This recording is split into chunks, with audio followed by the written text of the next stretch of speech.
Smart study के तहत 3 minute video series में आपका स्वागत है। और जैसा कि आप जानते हैं कि बैक टू बैक हम चीज़ों को समझ रहे हैं, क्योंकि हमें पेपर 4 एमपीपीएससी मेंस का कंप्लीट करना है। इसी सीरीज में लेक्चर 4 है और यहाँ पर हम यूनिट सेकंड के बारे में नॉर्मल सी बात करेंगे। हमने हमारे 3 वीडियो में जो है जनरल एक इंट्रो ही देखा है।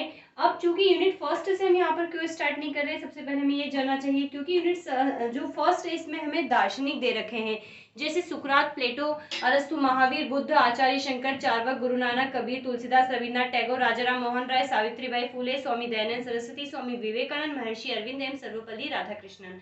अब इस जो टोटल जो है 17 दार्शनिक है, और इन दार्शनिकों के बारे में अगर हम बात करें तो हमें इन्हें काफ़ी अच्छे से पढ़ना रहता है, और क्योंकि थोड़ा सा थ्योरेटिकल पार्ट होता है। अगर हम मान के चले, कम से कम मान लीजिए अब 2 कैटेगरी के स्टूडेंट्स यहाँ पर रहेंगे। एक वो जो पहले से ही पढ़ चुके हैं और रिवीजन फेज में है, तो रिवीजन फेज में है तो सिंपल सी बात है, उन्हें कम समय लगेगा। और अगर वो जो है फर्स्ट टाइम ही पढ़ रहे हैं, तो पर्टिकुलर अगर हम कम से कम मान के चले तो एक दार्शनिक को पढ़ने में कम से कम 1-2 घंटे लगेंगे, कम से कम। तो मान के चलिए 1 घंटे के हिसाब से तो 17 घंटे आपको लगेंगे, अर्थात ये जो है टाइम कंज्यूमिंग यूनिट है। हालांकि हमें इसे पढ़ना ज़रूर है, लेकिन हम इसको जो प्रायोरिटी है बाद में देंगे। हम सबसे पहले यूनिट सेकंड पढ़ेंगे, थर्ड पढ़ेंगे, फोर्थ पढ़ेंगे, देन उसके बाद हम यूनिट 1 को कंप्लीट करेंगे। तो सिंपल सी बात है, अब आ जाइए यूनिट सेकंड पर। यूनिट सेकंड को पढ़ने से पहले हमें सबसे पहले इसका जो है बॉडी पता होना चाहिए। तो यूनिट सेकंड में मुख्य रूप से 4 टॉपिक दे रखे हैं। मनोवृत्ति, इसके अंतर्गत और भी कुछ है, वो हम जब पढ़ेंगे तभी देखेंगे। मनोवृत्ति, क्षमता, संवेगिक बुद्धि और व्यक्तिगत भिन्नताएं। तो ये 4 टॉपिक मुख्य रूप से है, जिसके बारे में हमें यहाँ पर यूनिट सेकंड में अच्छे से डिटेल से पढ़ना है। अब आज के हमारे इस इंट्रो वीडियो में ये भी जान लीजिए कि हम इस यूनिट को किस प्रकार से कंप्लीट करेंगे। तो सबसे फर्स्ट जो है, हम यहाँ पर शॉर्ट कंटेंट फॉर्म में इसकी मेन बॉडी देखेंगे, पर्टिकुलर टॉपिक में क्या आना चाहिए।